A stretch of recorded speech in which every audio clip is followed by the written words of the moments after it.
আসসালামু আলাইকুম। মুরগি পালন করতে আমরা মূলত ভেবে থাকি যে ভ্যাকসিন না করলে বুঝি মুরগিকে টিকানো যাবে না বা মুরগিকে বাঁচানো সম্ভব নয়। কিন্তু আজকে আমি আপনাদের একটা গুরুত্বপূর্ণ ভিডিওতে না টানলে পুরো বিষয়টা এমনভাবে জানিয়ে দেব যে ভ্যাকসিন ছাড়াও মুরগি পালন করা যায়, তার প্র্যাকটিক্যাল অর্থাৎ বাস্তব অভিজ্ঞতা আপনাদের সামনে আমি শেয়ার করব। বিশেষ করে 4 থেকে 5টি অর্থাৎ 5-6 থেকে সর্বোচ্চ 5-6টি টিপস কৌশল আপনি যদি নিয়ম নীতি মেনে চলেন তাহলে অবশ্যই আপনার মুরগিকে ভ্যাকসিন ছাড়াই আপনি লালন পালন করতে পারবেন। আপনারা এখানে যে মুরগিগুলো দেখতেছেন এগুলো সম্পূর্ণ ফার্মি মুরগি। এগুলো 5 মাস রানিং অর্থাৎ 130 দিন এখন চলতেছে। এবং সাথে আপনাদের আমি আরও দেখাচ্ছি, এখানে আমার দেশি মুরগির বাচ্চা রয়েছে, দেখতে পাচ্ছেন। দেশি মুরগির বাচ্চাও রয়েছে প্রায় 50 থেকে 60টার মতো। এবং আমার এখানে এই ফার্মে আপনাদের বিষয়টা ক্লিয়ার করি, ফার্মি মুরগি আছে এখানে প্রায় 70টার মতো। 100 মুরগি ছিল, 30টার মতো মোরগ ছিল। মোরগগুলো আমি বিক্রি করছি, নিজেও খাইছি। আর যাই হোক, আপনাদের আমি বিষয়টা এখন ক্লিয়ার করি। এবং সেই সঙ্গে যারা সাবস্ক্রাইব করেনি চ্যানেলটা অবশ্যই সাবস্ক্রাইব করে আমার সঙ্গে থাকবেন। আমার বাস্তব অভিজ্ঞতা, আমি আমার এই মুরগিগুলোকে অর্থাৎ যখন এই মুরগিগুলো আমি আনছি তখন 1 মাস বয়স, অর্থাৎ ফার্মি মুরগির বাচ্চা নিয়ে আসার পরে এখন পর্যন্ত এদের 3 মাস প্লাস 4 মাস লালন পালন আমার চলতেছে। প্রথম অবস্থায় যে ভ্যাকসিনগুলো অর্থাৎ প্রথম যে ভ্যাকসিন দেওয়া হয় রানীক্ষেত, গাম্বুরো, তারপরে আবার রানীক্ষেত, বিসিআরবি যেগুলো আর কি হয় 4টা ভ্যাকসিন। আর বসন্তর ভ্যাকসিনটা দেওয়া হয়, অর্থাৎ 45 দিন পর্যন্ত 5টা ভ্যাকসিন আমার এগুলো করা হয়েছে। পরবর্তীতে আমি আর কোনো ভ্যাকসিন করি নাই, ইনশাল্লাহ আমি নিয়ত করছি আর কোনো ভ্যাকসিন করবও না। এবং আমার মুরগিগুলো সুস্থ সবল রাখছি। এবং ভ্যাকসিন না করে কীভাবে রাখা যায় সেই বিষয়টাই আমাদের পক্ষ থেকে আপনাদের মাঝে শেয়ার করছি।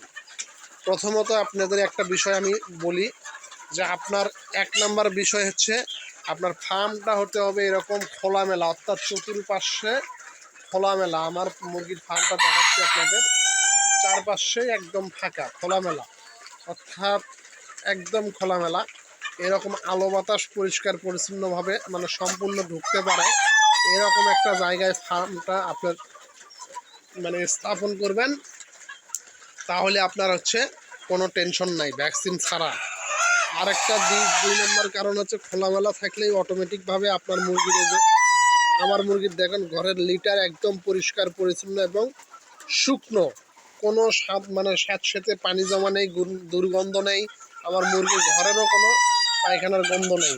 এটা 2 নাম্বার। এই জিনিসটা যদি আপনি এই 2টা জিনিস রাখতে পারেন, প্লাস সাথে 3 নাম্বার পানির পাত্র। দেখেন আমার এই পানির পাত্রগুলো পরিষ্কার পরিচ্ছন্ন, একদম স্বচ্ছ পানি।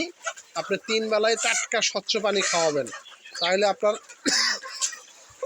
মুরগির রোগ প্রতিরোধ ক্ষমতাটা সম্পূর্ণ সুস্থ সবল থাকবে। 4 নাম্বার আপনার পরিচর্যা এবং সবসময় দেখাশোনা এবং নিয়মিত শাকসবজি, লতা পাতা, বিশেষ করে প্রাকৃতিক যেগুলো লতা পাতা শাকসবজি, পেঁপে পাতা, যেমন এলাচের পাতা, তার গ্রামের অঞ্চলে যেগুলো সহজেই পাওয়া যায়। তারপরে আরও আছে অন্য লতা পাতা খাওয়াবেন সপ্তাহে 2-3 থেকে 3 দিন। তাহলে 4 নাম্বার অপশন গেল। আমি বলতেছি যে কী কারণে শুধু এগুলো করলেই আপনার ভ্যাকসিন দিতে হবে না, তারও প্রমাণটা আমি আপনাদের জানিয়ে দেব।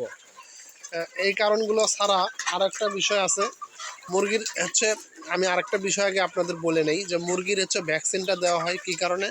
মুরগির ভ্যাকসিনটা দেওয়া হয় যেন রোগ প্রতিরোধ ক্ষমতা, মুরগির ভিতরে একটা অ্যান্টিবডি তৈরি করতে, যাতে কোনো রোগ বালাই হলে সেই অ্যান্টিবডি ভ্যাকসিনের কারণে রোগ বালাই যেন প্রতিরোধ করতে পারে এবং সেই রোগটা নির্ণয় ক্ষমতা রাখতে পারে। এই কারণেই আমরা ভ্যাকসিনটা করে থাকি।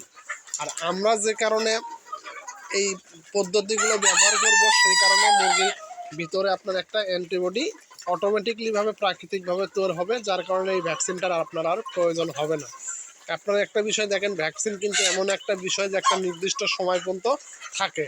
আর এই প্রাকৃতিকভাবে আমি আপনার মুরগিগুলো প্রায় 3 মাস প্লাস লালন পালন করতেছি, কোনো প্রকারের ভ্যাকসিন দেয়নি, কোনো প্রকারের রোগবালাই এবং কোনো সমস্যাই নাই। মুরগিগুলো খাচ্ছে দাচ্ছে দৌড়াচ্ছে এবং সম্পূর্ণ সুস্থ সবল আছে। ইনশাল্লাহ আমি মনে করি সামনে এরকম থাকবে। আর মাঝে মধ্যে যে ঔষধ আমি খাওয়াই না তা কিন্তু না, অবশ্যই ঔষধ খাওয়াই। আর আমি যেটা বিষয় আপনাদের আরেকটা শেয়ার করলাম সেটা হচ্ছে আপনার মুরগিকে সুস্থ সবল রাখতে সব সময় অর্থাৎ যেটা বললাম পানির পরিষ্কার পরিচ্ছন্ন খাওয়াবেন, শুষ্ক সবল লিটার রাখবেন, তারপর হচ্ছে যত্ন নেবেন এবং খোলামেলা আলো বাতাস ঢোকে এরকম একটা জায়গা নির্ধারণ করবেন। যাই হোক, পরবর্তীতে আরও কোনো অভিজ্ঞতা সহ আরও কিছু টিপস আছে গুরুত্বপূর্ণ আমি দেবো। আজকের ভিডিওটি বড় হয়ে যাচ্ছে, পরবর্তীতে ভিডিওতে ইনশাল্লাহ। সবাইকে আজকের চ্যানেলটি সাবস্ক্রাইব করে আমাদের সাথে থাকার জন্য ধন্যবাদ।